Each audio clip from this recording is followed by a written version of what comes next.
Well, welcome to Christ and Culture. This is Pastor Jeff Short again for another program this week. And today we're going to be talking about the medical profession. And we're going to be listening to a message from a Dr. Sunil Dand. And I've listened to him most of the 2.5 years, 3 years of the pandemic. And he's been one of the clearer voices to listen to get the accurate information. He's not coming from a corporate sponsorship perspective. He's not coming from the mainstream media. And a lot of people don't understand why the mainstream media, I'm talking about ABC, CBS, NBC, MSNBC, PBS, all of these major networks, CNN, why would the mainstream media want to distort the truth? Why would they want to push a narrative that wasn't exactly lining up with the facts? Well, you have to realize that these big networks get their funding primarily through advertising. And if you look at the news programs, ABC, NBC, CBS, if you look at their nightly news broadcasts, you will find that a lot of pharmaceuticals advertise during their news segments. And so they get most of their money from big pharmaceutical companies. And so it's within their special interest, in their favor, to promote the pharmaceutical companies. It would be against them to report overly critical or even critical news segments against the pharmaceutical company, because the pharmaceutical industry is how they get paid and how they make most of their money. And so there is a conflict of interest, a definite conflict of interest between the people who give us the news and the pharmaceutical companies that pay their bills through advertisement.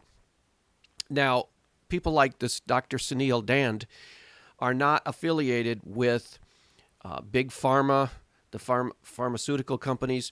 He's not affiliated with the government. He's not affiliated with the mainstream media. And you might say, well, what does the government have to do with big pharma? Why are they connected?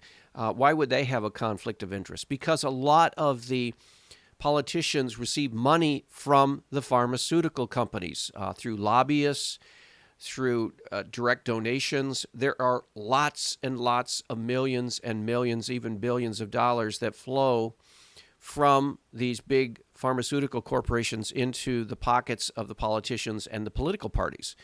And so, again, there is a conflict of interest. So it's hard to find reporting and sources of information that don't have that conflict of interest. And as Christians, we know that all have sinned and fall short of the glory of God. No one is righteous, no, not one. That's what Paul talks about in Romans, the first part. And all throughout the Old Testament and the New Testament, we see that all human beings have this flaw, this failure within them. That's called the original sin. Adam and Eve, the original parents, fell in the Garden of Eden, disobeyed God, and set the course for all of humanity. They pass along that seed of sin. They pass along that trait of disobedience and rebellion against God. And so we are the children of Adam and Eve. We are the children of their rebellion. And so we consequently rebel and sin and disobey God. And everyone is in that dilemma. That's why Christ came to save us. He died on the cross to save us. And if we confess our sins, He'll forgive us our sins when we look to the cross of Christ to take away our sins and to grant us forgiveness. And we realize in this sinful world that there will be a tendency in all of us to promote ourselves, to have self-interest, to lie, to cheat, to steal, and especially when you get into the upper echelons of power and control and wealth and fame and fortune and all of these other idols that really, really exert a lot of pressure on people. And the big pharmaceuticals, the politicians in Washington, and even at the state level, politicians, judges, the mainstream media, other institutions, they're all affected by sin. And so we shouldn't be surprised when we hear that, for example, the medical profession, the healthcare industry, is falling down this same sinful trap in basically promoting the agenda of pharmaceutical companies, promoting the government's agenda and narrative.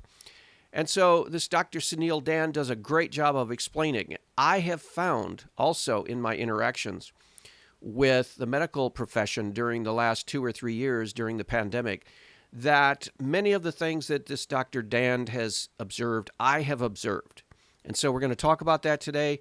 I'm going to roll this clip and let him explain, and then I'll interrupt at certain points. Hello everyone, Dr. Sunil Dand, internal medicine physician. Welcome to another video. 95% effective. 95% effective. We all remember that line, don't we? When was it? From 2 years and 1 month ago. And I remember back then, when I first heard the term, I remember exactly where I was. I thought, I want to do what every good doctor I thought should be doing. I will go to the actual study, I will tear apart the data, I will look into their research, and I will ask questions. So I remember at the time, I wrote a blog piece, and then shortly afterwards I made a video asking all of the questions I had, including all the people that were excluded from the study. I wanted to know more about what the absolute risk reduction would be, what the number needed to treat would be, practically in the real world, all what I thought were good questions. And I remember, at the time, people were jumping all over me. I was vilified, often by other members of the medical profession, when they were reading my pieces online, watching my videos. How dare you ask these questions? This isn't right. I don't know, maybe these other doctors were too busy posting their selfies on. Well, I can relate to what he's exactly saying. There was a time period early on after the vaccine was rolled out that you could not question the government's narrative. You could not question anything in respect to the vaccine. It was that way with the big tech companies on YouTube. You could not discuss the vaccine in very close or deep, profound ways. You could not talk about how the vaccines were made or how they were tested, or you could not critically evaluate the vaccine, or else your videos would be taken down. And I've had a video taken down from YouTube that discussed vaccine development. And I didn't come down on any specific conclusion. I didn't advocate that people should not take the vaccine. I was not an anti-vaxxer. I'm not an anti-vaxxer. I've always gotten the flu vaccine pretty much every year that it's been offered to me. I did eventually wind up taking the COVID-19 vaccine, the double jab, the initial vaccine. I haven't gotten any of the boosters because I didn't feel I needed any of the boosters. But again, these were things that early on in the rollout of the vaccine you could not talk about on social media. They would take down your tweets. They would take down your posts on Facebook. They would take down your videos on YouTube. There was censorship galore. And even this doctor here in those early days of the rollout of the vaccine, he got his videos taken down often.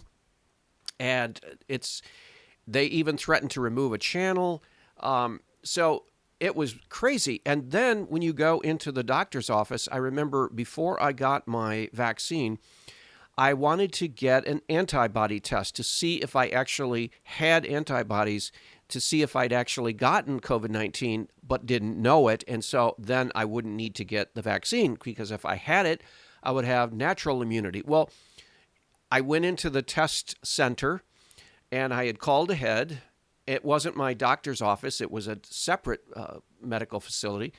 And I said, I'd like to get a antibody test. And do you test for that? And they said, yes. Oh, we do. And it's covered by insurance. Okay, great. So then I went in and I had blood drawn and I waited for the results. Well, a few days later, I got a notification saying, oh, we're sorry, the lab does not test for antibodies. And I said to them, well, why did you wait and tell me now? Because I already came in and had my blood drawn and everything was fine. And now you're telling me they don't even test for it. Well, we didn't know, and blah, blah, blah, blah, blah. Well, so obstacles. Now, when I was in there, the office, to get my blood drawn for this antibody test, I also was talking to the doctor there, and I said, she said, well, why do you want your antibodies tested? And I said, because I want to find out if I've had COVID-19 or not. And she says, well, just get the vaccine. And I said, well, why would I want to get the vaccine if I already had COVID and I had natural immunity? See, natural immunity was not something even on the table. And the medical community did not even seem to care about any natural immunity that you would get if you already had COVID-19. And she was like flummoxed. She could not understand. Well, why don't you just get the vaccine? And I said, well, because there are risks involved in taking a new novel RNA vaccine. And she said, yeah, but there's risk that the natural immunity might not be strong enough. And I said, yeah, but there are risks that the immunity that comes from the vaccine might not be strong enough after a certain period of time. I said, and she didn't want to even discuss it because for some reason the memo had gone out that you're supposed to fall in line with the government's rollout of this vaccine. And the medical professionals and all of the medical societies and the entire healthcare industry is expected to fall in line with Dr. Fauci and his pronouncements and fall in line with the big pharmaceutical vaccine messages that were being sent out. And so you did not even question it. So I got no feedback at all from doctors. They didn't want to even talk about anything other than the vaccine. And this was very strange. Well, this is exactly what Dr. Sunil Dan found when he tried to question the efficacy of the vaccine, which was being told 95% effective. Well, he knew that that was wrong. Online, getting jabbed, saying the end, but it was not going to be the end, and it was never going to be the end, and that was obvious. That was glaringly obvious right from the beginning.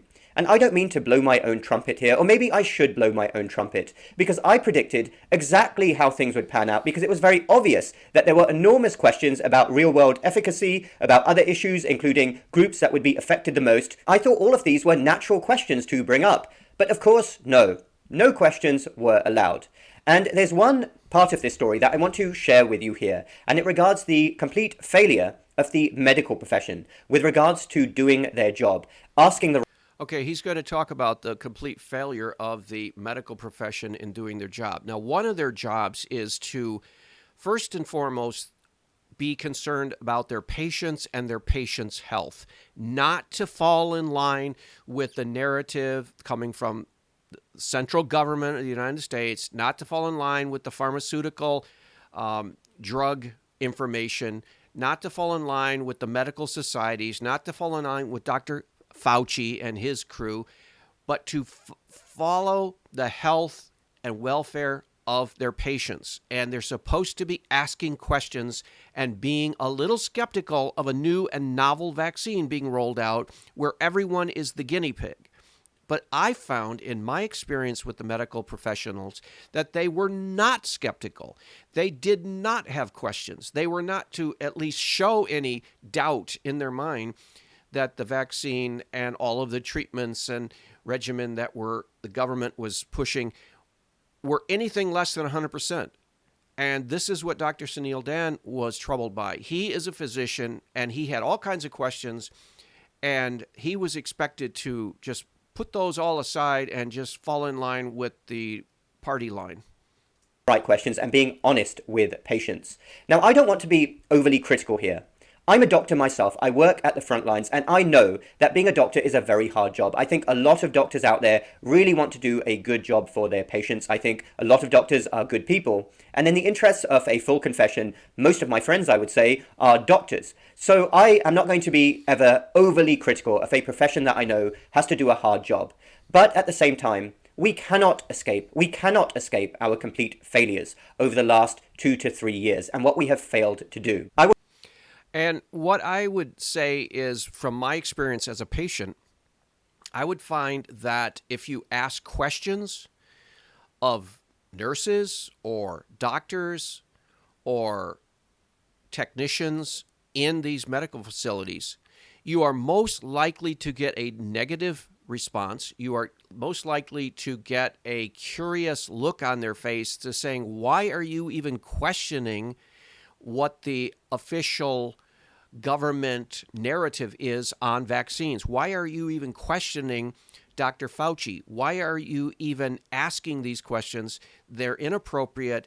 We need to all get together and be on the same page and do exactly as we're told. And that is the attitude that I have found with most of the medical professionals that I've come in contact with, except there are a few exceptions. But for the most part, the attitude of everyone involved in the medical profession was just be a good doctor, be a good nurse, be a good technician. Just do what you're told by your higher ups. These are the people that pay your paychecks. Follow the pharmaceuticals directions. Follow Dr. Fauci. Follow the Biden administration's Walensky and all of the other people involved, and listen to them, and everything will be okay. And don't question them and don't call into doubt. Now, this was the message that was loud and clear from every single institution in this country for not only months, but years. It was the message that the big tech companies who would censor out your videos or censor out your tweets. It was the message from big government. It was the message from the pharmaceutical companies. It was the message from, definitely the message from the far left, the radical left, and the Democratic Party. There was no room for questioning. And even the doctors, the medical professionals, the people who are supposed to be, number one, concerned about the health of their patients, all of that went out the window when they got the memo that you're supposed to push the vaccine and never question it, and not even consider whether the person, for example, had COVID before, whether there was natural immunity. You weren't even able to talk about natural immunity. You weren't even able to talk about other treatments. We never heard anything about vitamin D. We never heard anything about any of the other treatments and therapeutics that could have been helpful. It was all one thing, and that was the vaccination. And that's what's so disturbing, to see an entire profession fall in line, lockstep with a single narrative. This is very, very disturbing. I'll tell you this, when the study results first were released and we saw those headlines across our screens, 95% effective, I would regularly ask doctors, both in person and when I was engaging with doctors in online conversations, I would say, have you read the actual study? And overwhelmingly, I would say the answer was, no, I haven't read the study. And I thought to myself, well, what are you actually going on here? What the mainstream media is saying, what the big pharma talking points are? Okay, fair enough. Maybe. Okay, and what I have found in my experience as a patient, he's sharing what he's found as a doctor. I have found as a patient, when I would ask people, nurses, technicians, people at a medical clinic, doctors, different people who were working in the medical profession, when I would ask them questions and find out if they have been keeping up on the data and the news that's coming out, and ask them about certain therapeutics and certain vitamins and non-vaccine related issues, it almost was if they had no interest in even reading about those other factors. The only thing they were fixated on was vaccine, vaccine, vaccine. They were pushing it as if they had 100% certainty that this was something that was going to do exactly what the pharmaceuticals said it would do. And they had no interest. That was what struck me. There was no curiosity on the part of the medical professionals that I dealt with about anything other than what the government was telling them to say and what Dr. Fauci was telling. It was as if they turned their mind off completely to anything other than what the higher ups were telling them. And this was so weird because it never used to happen like this. If I would go in and have questions about some treatment or therapeutic or whatever, there was a curiosity, there was an interest in finding out about these things. But in respect to this, it was no vaccine or nothing. It was just so strange to see an entire industry cave in like this and follow a single narrative. You've got a lot on your plate. A few months later, I remember I would ask again, 6 months later, have you read the study yet? Overwhelmingly again, the answer was, no, I haven't read the study. A year later, same thing. And I would guarantee you all right now, anywhere in the world, if you go out there and do a survey of doctors of all specialties, the majority of doctors haven't even read those studies. Think about this, and this is my thought to these doctors. You are a doctor. This is the most important medical story of your lifetime. The entire world has been turned upside down, and you haven't even read the study. What the hell is going on? What is your excuse for that? There may be lots of reasons why the medical profession is not doing its job. Doctors are not being critical thinkers. Maybe it's intellectual laziness. Maybe they're very busy and haven't got the time. I don't think that's an excuse, by the way. Maybe the medical profession are complete slaves to Big Pharma and the mainstream media establishment. Of course, we know that that is a big element to this as well. It's the way that doctors are trained. But I was thinking that possibly the reason for lack of interest or lack of motivation was because this concerns their careers.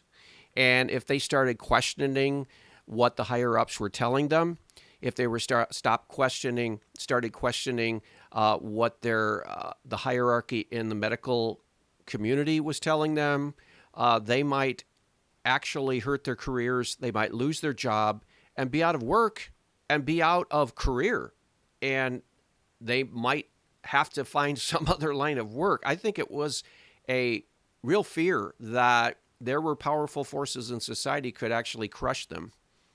this cannot be allowed to continue. It's simply unacceptable because it will keep on happening again. That line, 95% effective, is etched in my mind. 95% effective, 95% effective. Doctors going around like robots. I mean, doctors may as well be trained chimpanzees, mindlessly regurgitating that line. I remember back in 2021, I saw a very high-ranking physician, and he was probably one of the most well-qualified in his field, and he was mindlessly repeating that. And ever since the beginning, whenever I've heard that line, I have thought to myself, what does that even mean? 95% effective. Who are you talking about? What groups of people? How long is that 95% efficacy? Have you even thought this through? You are a doctor, you've got a medical degree. How can you mindlessly repeat a big pharma talking point without thinking about it? It is a complete failure of the system that we have allowed this to happen. Maybe it's even deliberate among sections of the establishment to not want to ask these questions. Nothing would surprise me. But doctors, you cannot escape your responsibility for the fact that you didn't ask these questions. And as a result, now with what's happened, with what was obvious was going to happen with an easily transmissible, rapidly mutating virus, huge swathes of the general public are not going to trust the medical profession for a long time. But It's not just the medical professionals either. It's the journalism has taken a hit. They don't trust journalists now because they've been lied to and they've heard false narratives and spin and misrepresenting the facts. They don't trust government because the government was all in on this vaccine and not honest with it, not telling people all the truth, all the facts, giving it total transparency so people can make their own decisions. And there is a lot of mistrust in big institutions today because of this pandemic. It's because there was a narrative, there was an ideology being pushed, and if you question that ideology, the totalitarian style ideology, you were punished in many different ways. Some people were fired from their jobs because they wouldn't take the vaccine. There's so much to talk about here, but he's exactly right. This is a failure in the United States, and I've never seen anything like it. everything is redeemable. We can always get our act together as doctors by not being slaves to the system, by never failing to stand up if you have questions, to always be a critical thinker. I'm very disappointed with what's happened over the last 2 to 3 years. Of course, some heroic things have happened on behalf of the medical establishment, but many bad things have happened as well that have totally exposed the flaws of our system. And if we're ever going to redeem this situation, we have to get back to basics and understanding what it means to be a good doctor and ask the right questions independently. Thanks everyone for listening. End of rant. Let me know your thoughts down below. Okay, so Do hit. so he's going to end the broadcast here, but as Christians, we know that Christ said that you will know the truth, and the truth will set you free. Knowing lies or believing lies, being fooled by lies, being deceived by lies, being fed half-truths and false narratives and party line ideology, they don't set you free. Only the truth sets you free. And as Christians, we need to cling to the truth. We need to test all things. We know that the human nature is flawed. We know that people in power are corrupted by that power. We know that we need to be skeptical about people in power. They need to present the facts to us, and they need to be honest with us and transparent. And then we should evaluate what they say and make decisions based on that. We cannot simply follow along these Dr. Fauci's of the world who say one thing and then do another thing. We know now from emails that were uncovered early on during the pandemic that the scientists were concerned that the virus originated from Wuhan and the laboratory there. We know that now, and yet they tried to downplay that, and they tried to push a very specific and detailed narrative that it was a natural-born virus. And they did everything they could to do that. Why did they do that? Well, they did that for political and ideological reasons. And they tried to tell people that if you thought anything different, you're crazy. And the big tech censorships would censor out messages and censor out discussions that had anything to do with Wuhan. This is the kind of totalitarianism that they have in China. This is the kind they used to have in USSR, where the entire speech and conversation and discussion was controlled by the government. We saw that for the first time in my lifetime. I saw that for the first time during the pandemic. We've seen a lot of things that have been exposed that are very disturbing. And so as Christians, we need to, it says, test all things by the word of God, cling to the truth. We need to ask for information from our leaders and from our doctors and from our people in authority, leaders. And if they do not give us the information, we should not blindly just follow. We should say, look, either I have accurate information, either I have something to decide and make decisions over, or I'm not going along.